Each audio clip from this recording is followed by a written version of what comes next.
My name is Colin Parent. I'm the Executive Director and General Counsel at Circulate San Diego. We're a nonprofit think tank that operates in the San Diego region, focusing on transit, safe streets, and sustainable growth.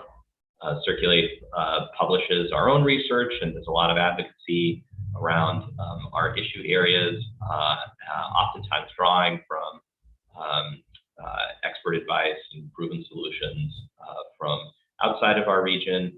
And sometimes we come up with our own ideas, but oftentimes we think that drawing in proven ideas from around the country and elsewhere are really important to be able to bring best practices to reform to our community. So we're really excited to be co-hosting this event with Jenny Schuetz, who I first heard on probably the Weeds podcast many years ago. The biggest podcast that Circulate San Diego has been name checked on.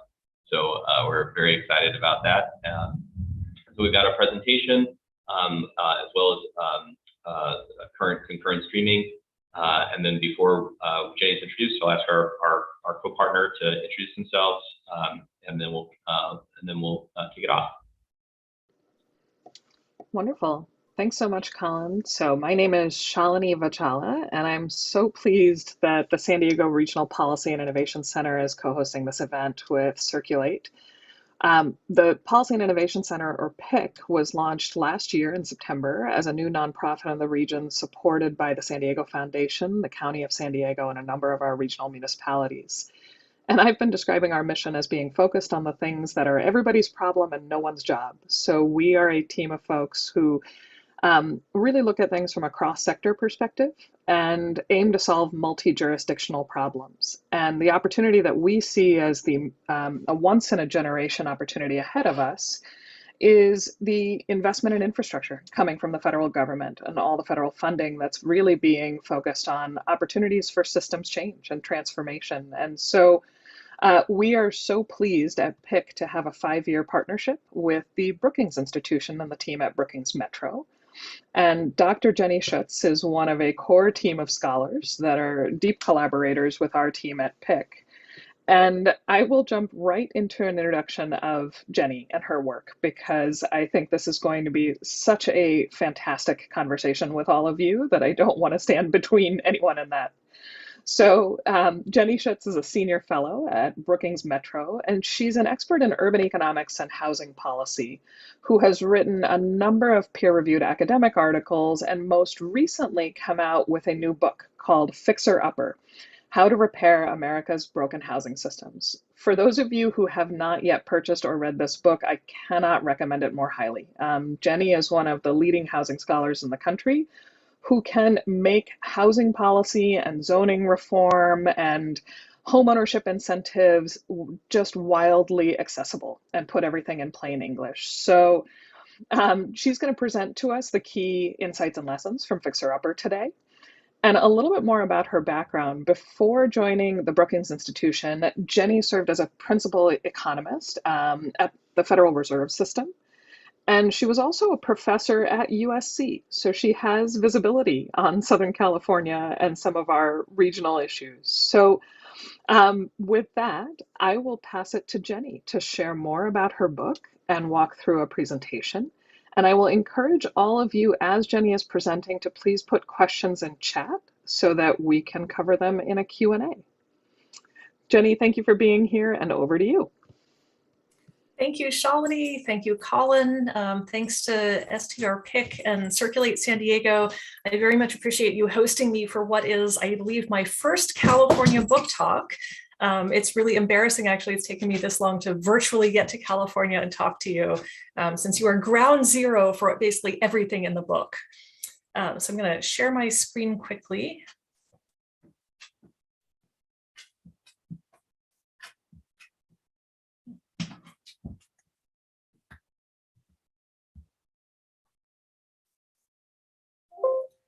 All right, so slides are showing okay, full screen, everything, yep. Excellent. So I'm going to give you just a little bit of an overview, not a very long presentation, because I look forward to your questions and I like this to be a conversation, but just to give you a sense of the themes that are covered in the book, As Shalini and Colin said, the title is Fixer Upper, How to Repair America's Broken Housing Systems. And I probably don't need to tell any of you how and why our housing systems are broken. You are well aware of it living in California as you do. But one way to just start by motivating this is to point out that for really the last decade, the US hasn't been building enough housing to keep up with population growth, job growth, income growth. So we have essentially a problem that we're not building enough homes. For the nation overall, this really started in the Great Recession. You can see the number of new homes fell off a cliff during the Great Recession as we went through the foreclosure crisis, and hasn't really recovered. So that gives us quite a long deficit. Of course, this problem is actually much worse in places that have really strong job markets. So pretty much the entire state of California, metro areas like Seattle, New York, Boston, DC, the supply crisis goes back 30 to 40 years in those places. So in areas where there are tons of well-paid jobs, where lots of people want to live, lots of amenities, great climate, great public schools. These are the places where we have built the least amount of housing, despite the fact that the market really wants to build there. And it's not that this is some sort of natural outcome of the market by itself or something that is ordained. This is essentially a problem that we have created for ourselves through a whole range of policy choices at the federal, state, and local level. So starting from the basics, local governments are the entity that have primary authority over land use regulation and housing production. So they set out the rules of what kind of housing can be built where and what's the process for developing new housing. It turns out that local governments have adopted a number of rules that make it really hard to build housing, especially in high opportunity and high demand places. So we can think about things like zoning laws that prohibit apartments on the vast majority of land. Even in major cities, it's illegal to build anything other than a single family detached house on most land. Other kinds of complementary rules like large minimum lot sizes, requiring a 2-acre lot for any new house to be built. Add in things like historic preservation, environmental reviews. We have a whole complicated system of rules and regulations that limit the amount of new housing and push housing towards larger and more expensive homes that don't necessarily accommodate all kinds of households and don't fit the needs for a lot of our workers.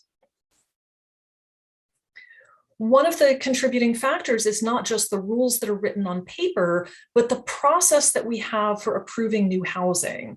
So local governments have chosen to delegate a lot of their authority over what gets built and what doesn't to people who already live in the communities. Now, it's understandable that we all care about our neighborhoods. People get very attached to the places they live, caring about how much new construction gets built, whether this is going to bring in additional traffic or more people living in the community that place demands on public services. It's natural that current residents want to have a voice in this, but giving existing residents and particularly longtime homeowners in a community effective veto power over what gets built and what doesn't turns out to have some really large costs for the rest of us. So we can think of this in economic terms, in climate terms, and in social terms. So we know, for instance, that the overall GDP of the US grew by 36% less than it would have because of excessively restrictive land use regulations. Much of the new development happens in places that are damaging and risky to climate. And just bringing it back to sort of our day-to-day lives, regional economies work better when there's housing that can be afforded by workers at all different levels of income who are able to live in reasonably close proximity to their jobs. All right, and so we have essentially given existing residents the ability to block the operation of everything from regional labor markets to social and economic mobility and access to high opportunity communities. Now, the costs of our broken housing systems are not borne equally by everybody in this country. In particular, low-income households have a really difficult time paying for the rent or the cost of market rate housing without a direct subsidy. Everywhere in the US, the poorest 20% of households are spending more than half of their income on rent every month. That makes it hard for them to afford food and clothes and other kinds of necessities. That's true not just in expensive places like California, but in small towns and rural areas or cities like Baltimore and Detroit, where housing is objectively relatively cheap, but people's incomes are also quite low. So it's important to notice that this is not just a problem for poor families. This isn't something we can say, if you're middle income and you can afford a decent place to live, you don't need to care about it. This actually has important repercussions for all of the country. The clearest way to see this is that millions of families with kids can't afford to live in decent quality housing in neighborhoods with high opportunity. We are massively underinvesting in the workforce of the future, citizens of the future, by not providing a decent living environment for America's kids. The flip side of our broken housing production system, not only are we not building enough homes in the right places, we're building too many homes in the wrong places from a climate standpoint. Again, this is going to feel very tangible and real to most of you. A lot of the new housing that gets built is pushed to the outskirts of urban areas, to places that are at higher risk of wildfires or flooding, because they are outside of the urban areas. And particularly in California, there's a lot of overlap where the new development is happening and the wildlife urban interface. These are places that we ought not to be building much housing because it's higher risk. And yet that's where you're allowed to build because there's less political pressure pushing back against this. The US has relied very heavily on homeownership for the primary mechanism of household wealth building in this country, built into the federal tax code through things like the mortgage interest deduction and capital gains exclusion. The US government has essentially told people you should be putting all of your extra savings into home equity. But there are a couple of drawbacks to doing this. One is that decades, if not hundreds of years of historic discrimination against particularly Black households and Latinos has kept them out of home ownership, right? This has limited the development of wealth within families, which then makes it harder for families to pass along to their kids and give them a head start in life. So at this point, there's about a 30 percentage point gap in home ownership rates. About 70% of white non-Hispanic households own their home compared to 40% of Black households. And you can see from this graph, even among households who own their own home, white households have roughly twice as much home equity as Black households because they're able to buy in different locations, places that appreciate more, and they're able to get a head start on wealth building because of intergenerational wealth transfers. So relying heavily on home equity also has the downside of making homeowners very protective of their property values. So essentially, we're incentivizing NIMBYism because people are so invested in the value of their property that they are then very protective of anything they think might cause that property value to decline or just to rise less quickly. Things like building additional affordable housing in your neighborhood becomes much more politically and financially difficult. Local governments have an important role to play in this as well. As I said earlier, they are the primary authority that writes and enforces zoning rules and other regulations for building new housing. Local governments also have their own incentives, even independent of political pressures from their residents. In particular, local governments rely very heavily on property taxes to pay for things like schools and roads and parks. So local governments are always doing a calculus with new proposals for development. How much additional demand will this place on the public services that they have to pay for? And how much property tax revenue and other revenue will the development bring in? This often leads local governments to disfavor smaller, moderately priced homes because they believe that that will be a net fiscal drain. And I should say that the evidence on this is not that clear. Often things like apartment buildings will pay for themselves, not only through property taxes, but through additional revenues that people bring in.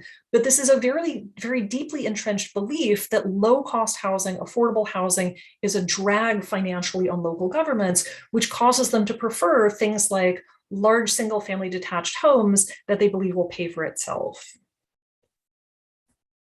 So in order to fix all of these problems, we really need systemic policy changes at all levels of government. Because local governments are the primary entities writing these rules, it falls heavily on them to change the rules governing housing production. In particular, the emphasis should be on allowing a more diverse range of housing types, not just these large single-family detached homes, but row houses, duplexes, apartment buildings that can accommodate workers at a wider range of incomes in every community. State governments have a particularly important role in creating the environment that local governments function in, and they have the opportunity to create financial carrots and sticks that can nudge local governments to adopt more housing-friendly policies. California is obviously at the front lines of this and has been pushing the envelope on the types of things that states can do, either to preempt local governments from adopting bad regulations or to incentivize them to build more housing, and creating a range of tools that they can use to do that. The federal government has a couple of important roles that only it can play, most obviously providing financial support for low-income households. Local governments simply don't have deep enough pockets to pay for subsidies for all of the poor families who need help paying for decent quality housing. That has to come from the federal government. And the federal government could also use its tax policy more wisely to encourage people to build wealth outside of homeownership in ways that are complementary and that are accessible both to homeowners and to renters. None of the policy ideas that I have proposed in this book are original to me. There are lots of good ideas that have been floating around for decades. The reason we haven't adopted them is that the politics is just wicked hard, and there's no way to get around that. So all of you, I'm sure, are deeply familiar with the latest iteration of CEQA intervening in not so good ways in California. The idea that you've constructed a structure where a handful of existing homeowners can sue to block expanded admissions to the state flagship university tells us just how broken these systems are, right? Existing homeowners are heavily invested in the current system. They will fight with all of their resources to block changes. And the people who would most benefit from a better system, more rational policies, younger households, renter households, low-income households, tend not to be politically as engaged.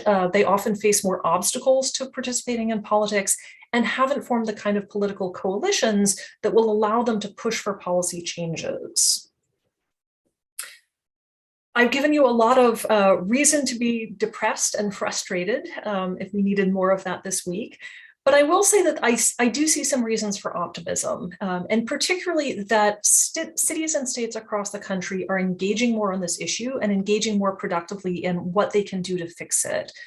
So California obviously is at the forefront of state level policy changes, but we're seeing an increasing interest from a number of states. Massachusetts, Utah passed some reforms this year, even places like Virginia and North Carolina that traditionally have had a very minimal state role in housing are starting to see the downsides of letting cities block housing in high demand places and are thinking more constructively about what they can do to move this. Of course, much of the state level activity and even city level policy change is driven by activity of local groups on the ground, groups like the MB Dems and Circulate that are active at city level and at the state level, lobbying for better policy, getting people engaged, getting them to show up at community meetings. And that's really essential to getting change in the right direction. So the book that I wrote covers a lot of topics. I intentionally wrote this to be accessible to people who are not housing policy wonks, who do not live and breathe zoning. And in fact, one of the goals of writing this book was to make this topic engaging and accessible to people who don't really think it's their problem. So ideally, I'd like to be able to convince more suburban homeowners that in fact, they should care that we don't build enough housing in the right places. They should care about the economic consequences, the climate consequences, the social consequences of having these broken systems that reinforce one another and reinforce bad outcomes.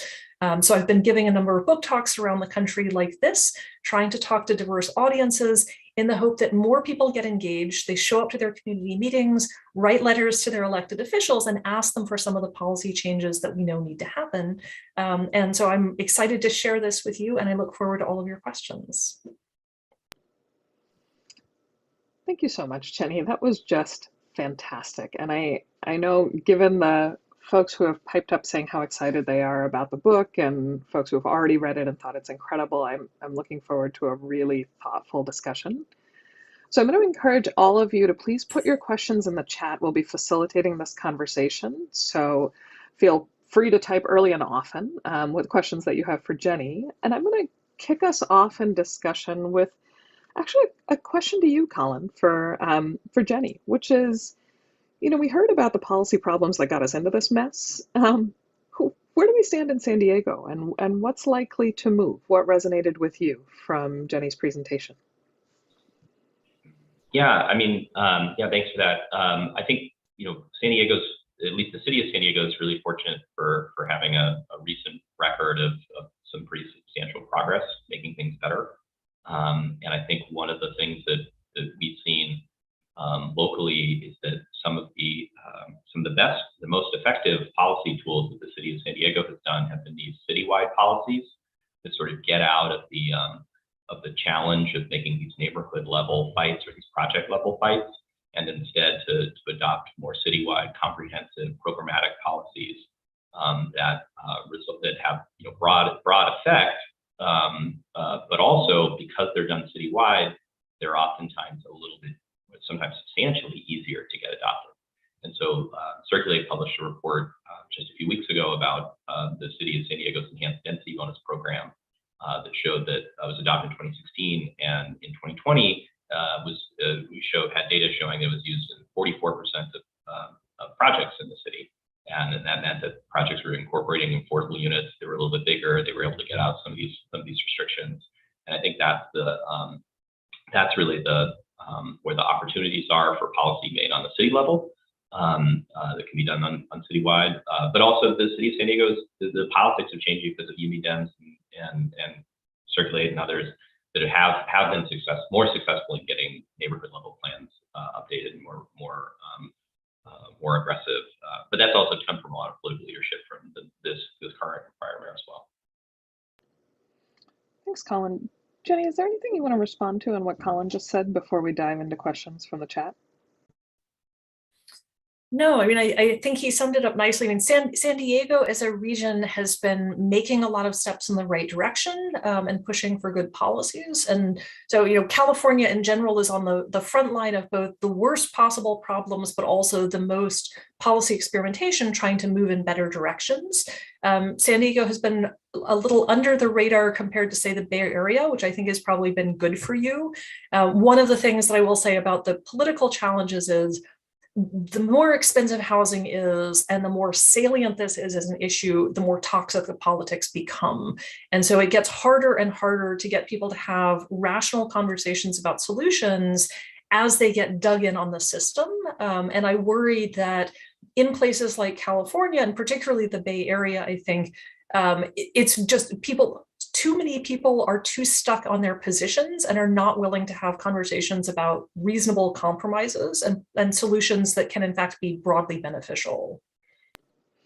That's a great transition to one of the questions that's in chat, Jenny. And the question is really about an expression of surprise about how limited the role of the federal government was in your presentation, but also in practice, and how local these issues are. Can you speak a little bit to why that is, and is that unique to housing?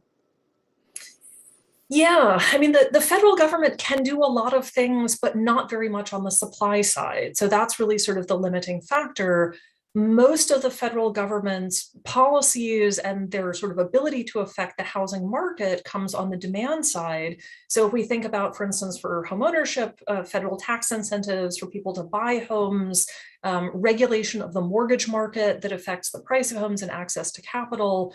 And then to the extent that we spend money on low-income households, that's primarily federal money, either through things like vouchers or low-income housing tax credit program.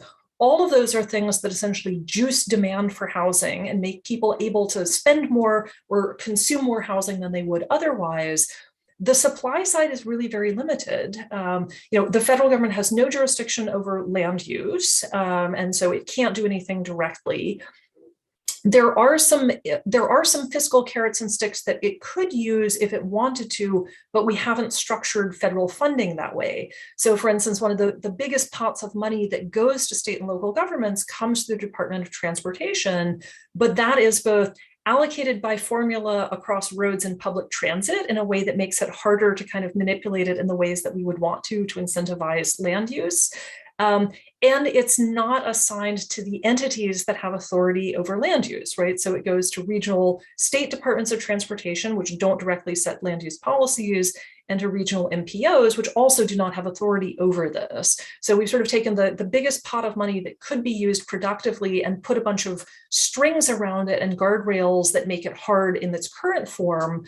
HUD doesn't actually give that much money to many of the affluent suburbs, which need to be revising their housing plans.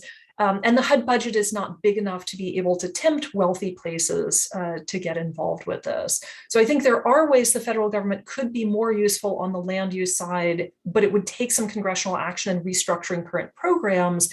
And even then, it's just not going to have the same kind of leverage that state governments do, right? I mean, it's important to remember that state governments owned land use regulation before they gave it to local governments, which means they can also take it back, right? Whereas that is just not even on the table for the federal government.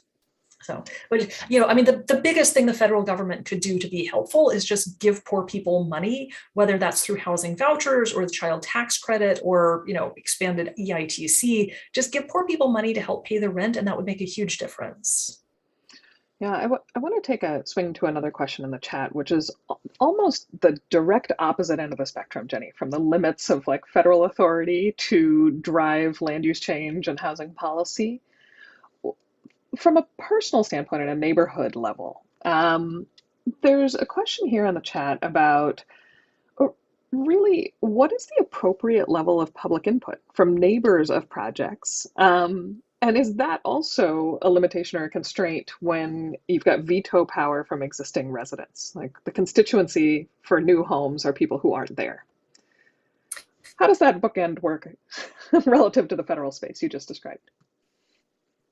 Yeah, so one way to think about this is we've designed,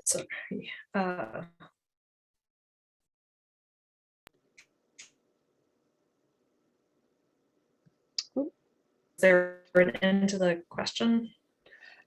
Am I frozen? Jenny, I think Can you guys you are hear frozen. me? So I will repeat the question, and we'll give you a chance to reset your video there. Okay, I think we've got you back. So the question was the polar opposite from the federal side, which is what's the appropriate level of public input at the neighborhood scale that doesn't give neighbors veto power over projects? So that prioritizes existing residents over future not yet residents.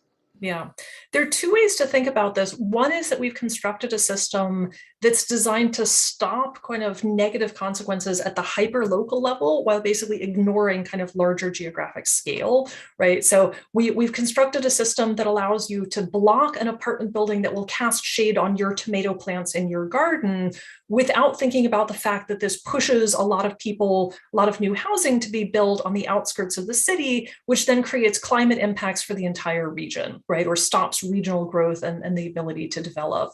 And so that's sort of the wrong scale that we want to be regulating externalities if we use kind of the economic jargon. The other way to think about it is what Colin said, rather than do a project by project weigh-in where neighbors get to comment on individual proposals as they come up, is to gather public input at the stage of writing the comprehensive plan or doing the zoning rewrite. So public gets to give input on the policies, but once the policies are in place, to have administrative approval for the city planning or buildings department to be able to approve individual projects without having to go through community input on every single one of those, right? And that's more the approach we've taken in policy areas outside of housing and land use, is that you get to vote for elected officials, you maybe get to weigh in on the policy development, but you don't get to like go in and tell every teacher how they're going to set up their curriculum for every class that they teach. Mm-hmm. There's a great pair of follow-up questions here in the chat to this one, Jenny. So I'm going to keep going on this thread and then circle back for a couple others. One of the follow-ups is when people get attached to a neighborhood, they don't want it to change. So it's exactly the apartment building and tomato plant example you just gave.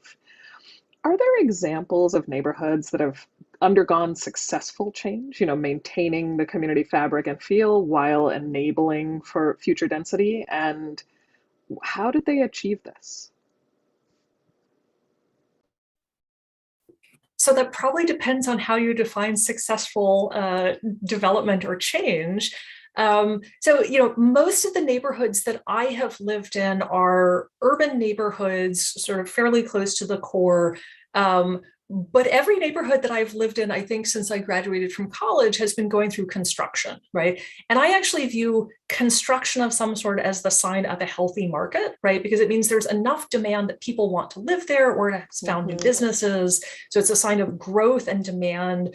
and also that you're allowed to have some growth and demand, right? So, for me, something like historic preservation is damaging because it limits the ability of a neighborhood to adjust to change. Cities were not made to be exactly the same and never change. And if you look at, for instance, a city like Manhattan, look at the age of the buildings that exist there now, you can see that it's gone through many, many waves of new development at relatively large scale, right? So the initial development, was in fact farms, right? There were farms on the island of Manhattan, and then it got gridded, and then we had small homes, and then you have taller homes, and then you have, really tall buildings once elevators become possible. And so you can look at these sort of waves and realize that is a city that for many, for hundreds of years was able to grow and adapt and reflect changes to need. And then at some point we stopped doing that. We stopped whole scale developing large neighborhoods. We stopped allowing cities to really adapt to growth and accommodate large scale growth. And we started putting in place these mechanisms that just, freeze them in amber as like, we've gotten to a point where we like our cities and they're never going to change after this, which if you think about it, just, doesn't function for the economy and is an anomaly in the history of cities. Yeah.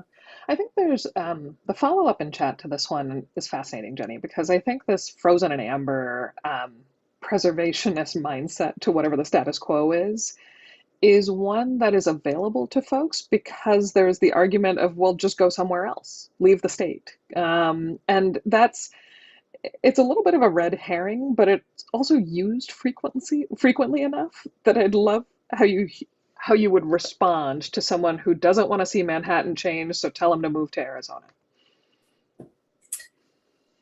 Yeah, I mean, if you bought a co-op in Manhattan in the early 1980s, it's understandable that you have done very well out of it, and you have created a very nice insulated little bubble for yourself. So part of this is just if you were lucky enough to get your foot in the door 30 years ago in any place where housing prices have gone up, then yeah, keeping new development out, essentially keeping competition away from the asset that you own is good for you financially and also probably comfortable for you personally. That makes sense. But if we take that to sort of the logical conclusion of you're not allowed to add new housing any place where housing already exists, where exactly do we think people are going to go, right? And some of this is just we're making decisions about housing and growth at the wrong scale of development, right? This is one of the reasons why it's really important for state governments to get involved. Any individual neighborhood or city may decide that they don't need to accommodate growth and somebody else can absorb it, but the state of California is losing people, right? It's losing people who are being pushed out because they can't afford to live there. It's losing businesses that would like to operate in California and employ California workers, but they have to pay so much extra to be there that they take their business to another state altogether, right? You're losing human capital, you're losing innovation. And it doesn't quite seem fair that if you didn't buy a house in California 40 years ago, you're never going to be able to buy a house, right? And it bothers me. It bothers me when people on all sides of the political spectrum sort of revert to, if you don't like it, you can go elsewhere. But I find it particularly incompatible with progressive values to say, if your family didn't have the wealth to buy into this community 30 years ago, you're never going to be able to buy in here now, and you can just move to someplace cheap like Texas. Jenny, that earned you some Zoom claps from the from the gallery. So I'm going to go one more on this particular thread and then jump to a set of questions about the federal and state tax codes, supply chain, and fire. So brace yourself, please. So one more on this particular thread. How do you differentiate between the example of like the Berkeley case where CEQA was used to block a set of physical projects and other challenges where there are direct physical impacts on communities that are potentially more appropriate? Where's the line? Meaning, where should we be building if we're not building in Berkeley? Well, or where should we be enabling input that could potentially change how housing is developed, as opposed to just everything as an obstacle? Yeah. Is there a more nuanced view on that?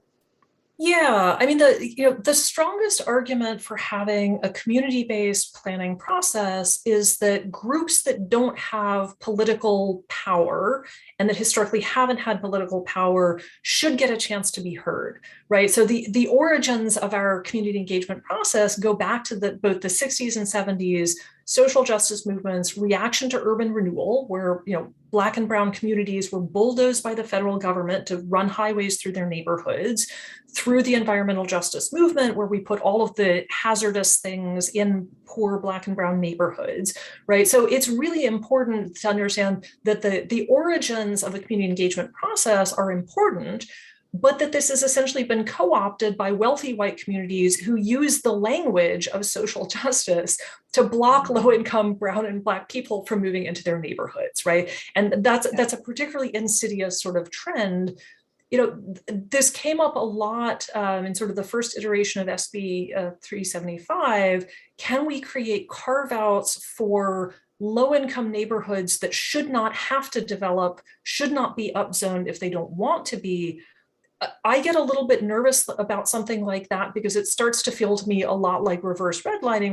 We're gonna put constraints on this neighborhood that make it harder for private capital to invest, can be seen as protection, but it can also then make it harder to access capital if you want to.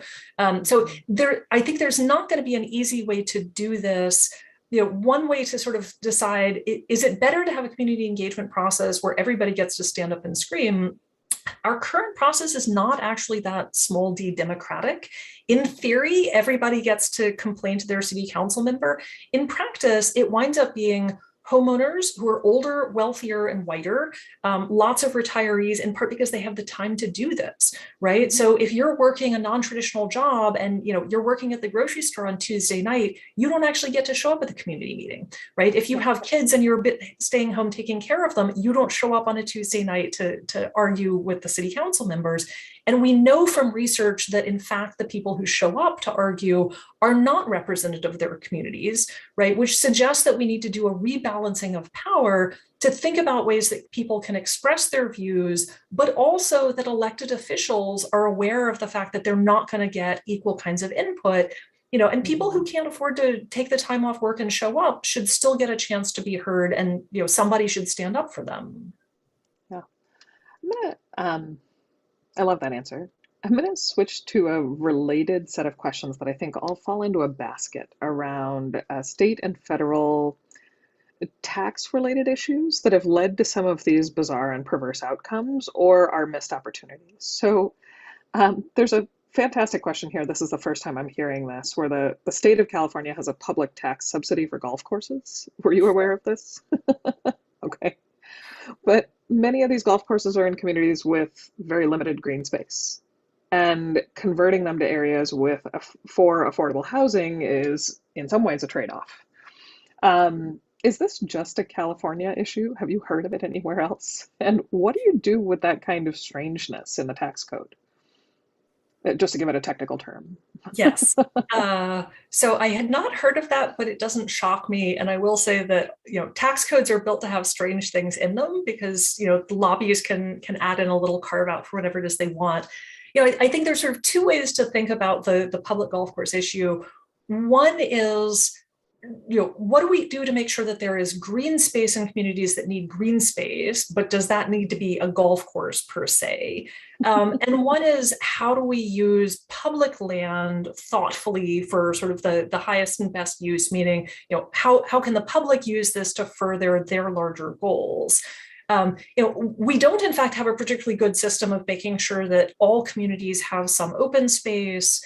The fact that most of the sort of development maintenance of parks is on local governments is going to give you really unequal outcomes, that rich communities have more parks and better maintained and funded parks because they have more money to do that, which again is sort of this function of we rely on local governments to pay for stuff.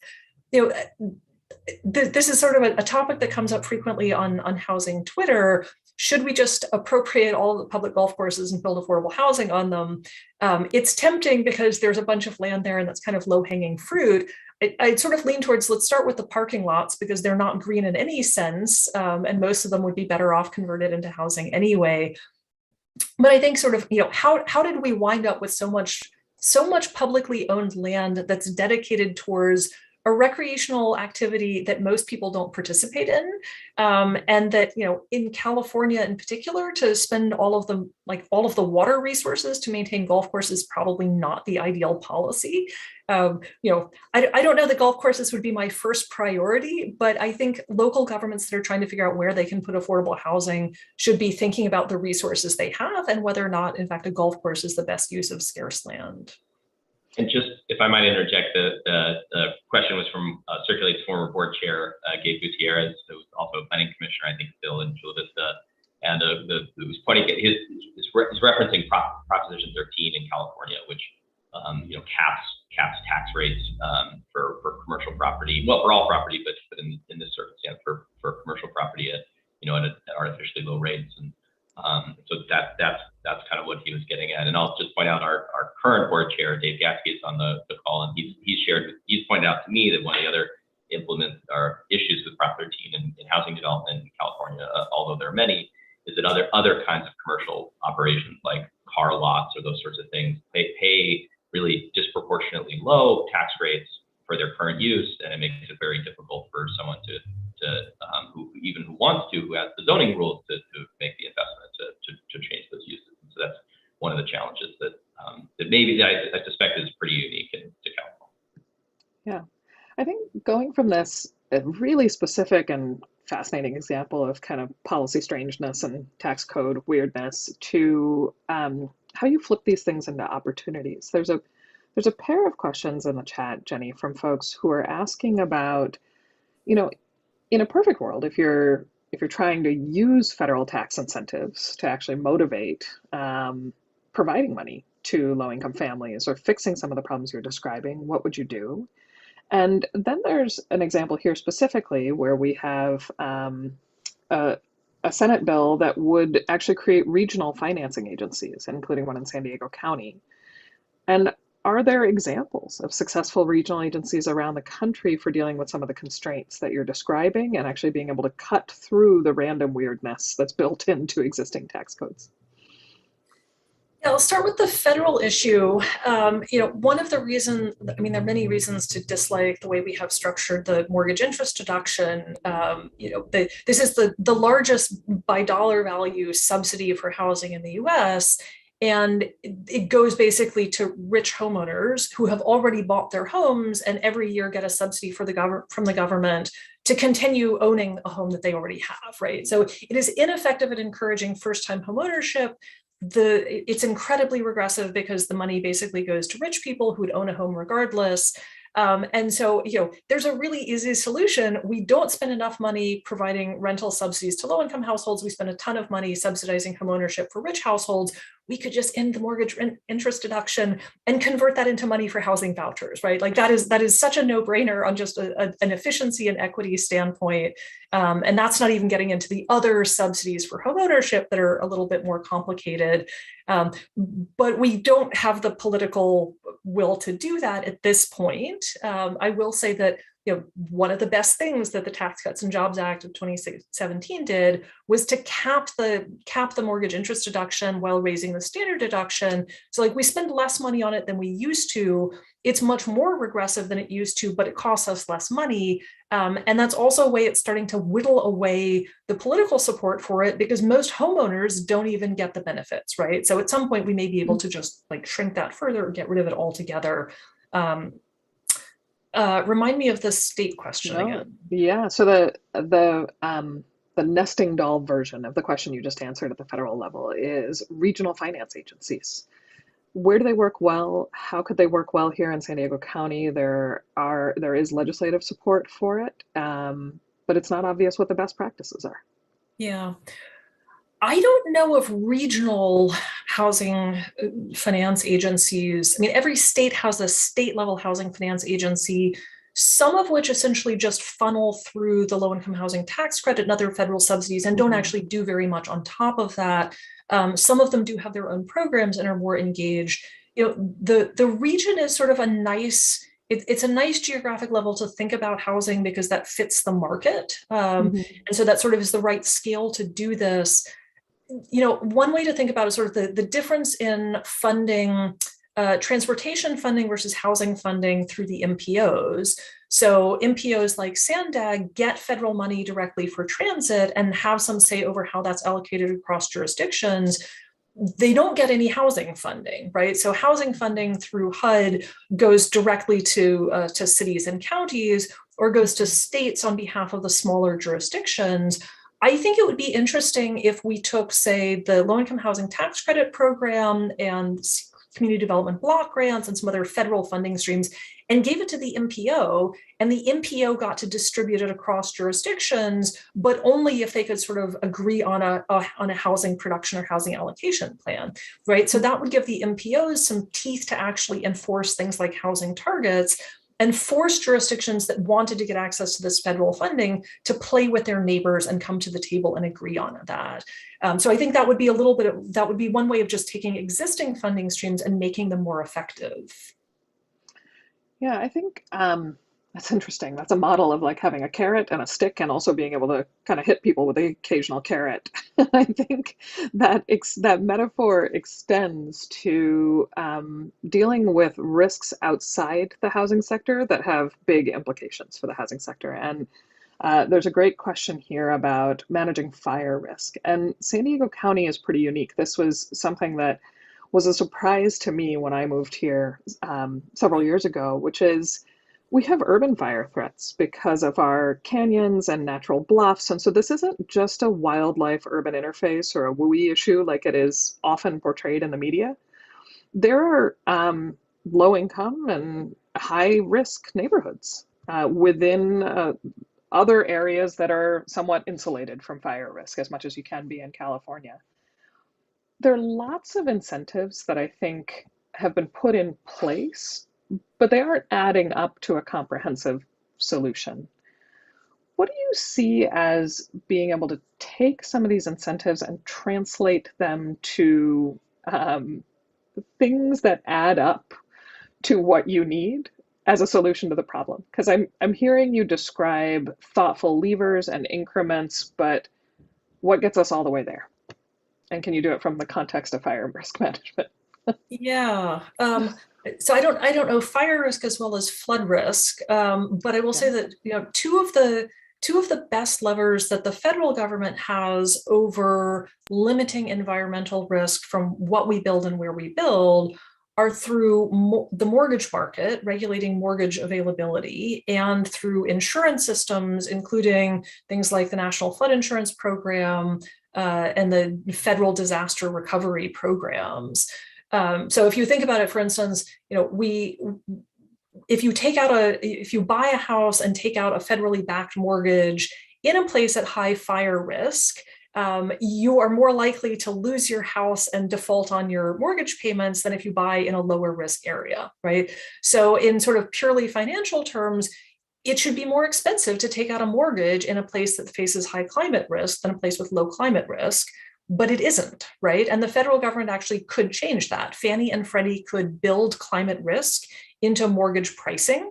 Not saying cut off access to mortgages, because there are a lot of existing homeowners in places, and we wouldn't want to sort of yank the rug out from under them, but we could make it more expensive to buy in risky places. And so people would at least have to think about whether that was where they wanted to buy, and choose how much of the risk that they wanted to bear themselves. Similarly, with our disaster recovery programs, some of them pay you to rebuild in exactly the same place, even though that is likely to be a high-risk location in the future, right? And that's just that's a policy change that we could make if we had the political will to do it. There are some pretty important equity implications. As you point out, there are a number of low-income neighborhoods that are in very high-risk places. Often people live there because that's where they were able to afford to buy, right? So we want to think carefully about how to help a lot of high-risk neighborhoods and communities either make themselves more resilient with physical improvements, or in some cases, transition to living someplace that's going to be lower risk. That's going to take some money. It's going to have to be done in some cases, fairly quickly at places that are seeing higher risk increase over time. But those are going to be some really awkward conversations to have, right? And so that's an area where the federal government actually has leverage has chosen not to use it particularly well. And I think we don't have a good transition plan to get from where we are now to a better place. That's there's a nice segue to a next question in the chat, which is one of the earliest ones that popped up, and it's those transitions and segues, and particularly in the tight market that we're in, with supply chain issues for all sorts of construction materials. How do we ramp up production quickly and do so well without just driving the cost of all the materials up and creating another vicious circle and downturn in building? Yeah, that's a tough one. So the biggest constraint on development in California is not the materials, right? I mean, that's going to be an issue at some point, but the biggest constraint is really land where you are allowed to build and the process for getting the development done relatively quickly, right? So the good thing is that those are entirely policy constraints that could be resolved. I will say that markets get really creative when they can. So if we think about, there are a lot of existing buildings that were built for a different purpose or in a different configuration. Mm-hmm. And when the need arose for more housing, buildings can adapt, right? So if you think about all of the Victorian houses that were built for single families and they have 6 bedrooms and they're now carved up into multiple apartments, you don't necessarily need a ton of new materials in order to chop up a house into more apartments. You just need to be allowed to do it.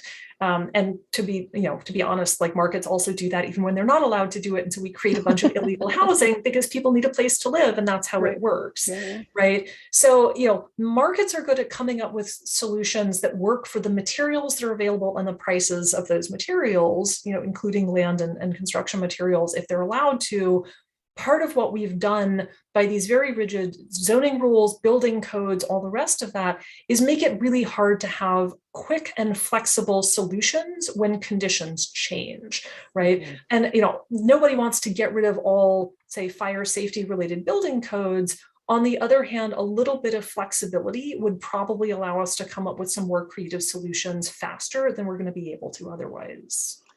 Yeah, and Jenny, this is a conversation that I love because we've been having this between the team at PIC and with Brookings, which is how do you invest in systems change that is durable, but also preserve flexibility for a future that we can't predict? And so it's true for infrastructure, it's true for land use and housing, anything that you could lock into for 50 years.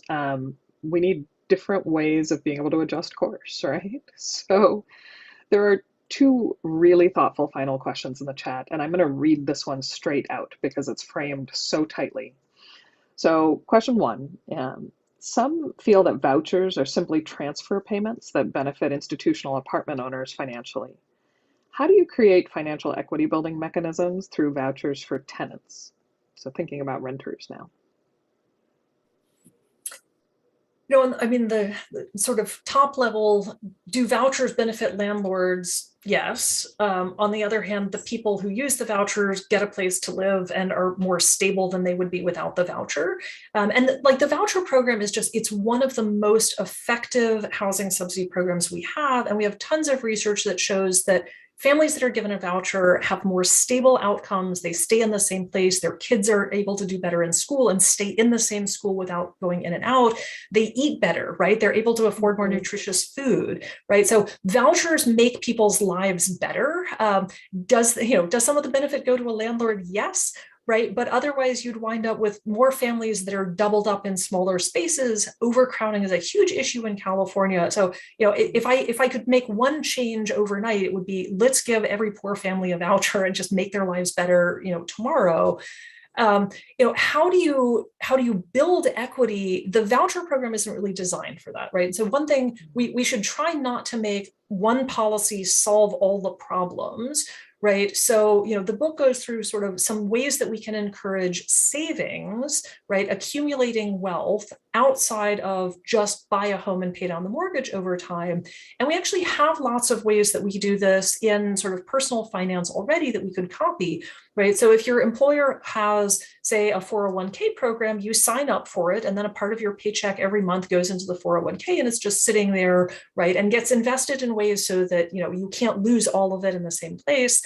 We could have something that works kind of like a 401k program or part of your paycheck goes into a savings account that you can access, not necessarily to pay your grocery bill every week, but that you can access if your car breaks down or if you have an unexpected health expense, right? So we could use this same sort of behavioral nudge to encourage people to set aside money. We could do a match with federal or state funds, right? So it'd be subsidized for low-income households.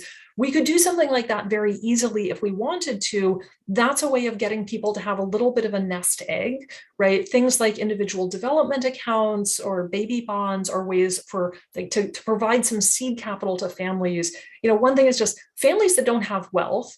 The easiest way to help them get started is to give them a chunk of seed capital, right? Just to give them a lump sum transfer so that they have some savings, they have a little bit of a financial cushion, which allows them to make some longer term decisions, right? And this to me is the strongest case for something that looks like reparations, whether we call it that or not. Families that have historically been locked out of wealth building through homeownership should just get a check from the government. Here's some money. You can, use it as you want to, stick it in the bank, keep it for a rainy day, use it to start a small business or whatever. But, that seems to me both a very strong kind of economic argument to enable people to have more choices and a very strong equity argument. Jenny, your answers to these questions have sparked some lovely back and forth between folks in the chat. So I love that you've managed to create sidebar discussions. And I'm so pleased that PIC and Circulate could bring you here for this conversation. Colin, if there's no objection, I'm going to wrap with one last question from the chat, and then we can say our thank yous. Jenny, there's a question in here that actually takes a quote from your book that I'll read out for everyone, which says the nascent pro-housing movement has persuaded some cities and states to begin relaxing excessively strict land use regulation. Although a coherent national movement has yet to take hold, which I think is a diplomatic way of describing our circumstances. I think this last question is so lovely and optimistic, and it is, what can we do to advance a national pro-housing movement? So at the moment, I think the best thing you can do is get involved with your local pro-housing movement. If you're not already a member of Circulate San Diego, you should certainly think about joining. But in all seriousness, getting involved at the local level is sort of the baby steps, right? Because your local circumstances, you care about your neighborhood. I mean, you wouldn't be here this afternoon if you weren't interested in this and you care about the well-being of your city and want to get engaged. One of the things I hear frequently from elected officials is, I get yelled at by homeowners who want to stop stuff. In order to push back on them, I need to know that some of my constituents want more housing, want bike lanes, want more apartments, right? So the elected officials who want to do the right thing need visible and vocal support from their constituents behind them. The ones who don't want to do the right thing yet need to be persuaded that there are in fact votes in changing their position to do this, right? So getting engaged at the local level is a good way to start. California has one of the better organized state level organizations. So California YIMBY and YIMBY Action have been very active in Sacramento, and they've been instrumental in pushing through a lot of these state policies that hopefully will start to make a difference soon.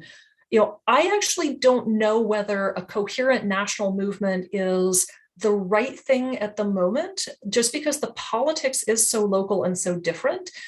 So there's a group in North Carolina that's pushing for state level change there. I don't know that they really need to be affiliated with California YIMBY based in the Bay Area, because they're going to have to get policy through a Republican dominated state legislature, right? And so finding the framing that works for a local area or for a state, I think, is really important. And it is important to know that there are blue states and purple states that are pushing on some of these issues with a different framing, but often the very same policies. And I think it's really important for them to preserve the autonomy to do that, right? So it's great that you guys are here and engaged at the local level. By all means, write letters to your state senators and state legislators. I think for the moment, probably state level action is the area with both the most leverage and the most political potential. And California hopefully will keep doing good things and be a model for other states to watch. And California is a model for experimentation. And I hope that some of the lessons that you're learning that work and lessons about things that don't work as well are going to get shared with other states. Well, I think that's very much in the mission of PIC and of Circulate to create the space for experimentation and also sharing. And so thank you so much, Jenny, for your work, for the inspiration, the dose of reality, and the dose of optimism. And I want to say a special thanks to Jeremy Bloom at Circulate and Josh Jacobson at PIC for brilliantly coordinating this event, and to all of you for being here. So Colin, over to you. Please close us out. Great. Yeah. Well, thank you very much, Dr. Schuetz, for being here and for sharing this with everybody. And want to thank everyone who joined us to talk about this. Let's take that advice and continue to be involved locally. We're going to need a lot of voices from the community to let our local elected officials know that we want progress and reform on housing, so we can have an affordable community for everyone to be in. So we put a link in the chat if you want to join Circulate as a member. We'd be grateful for it, and we promise to use any resources you donate to us to effectively and vigorously advance these issues.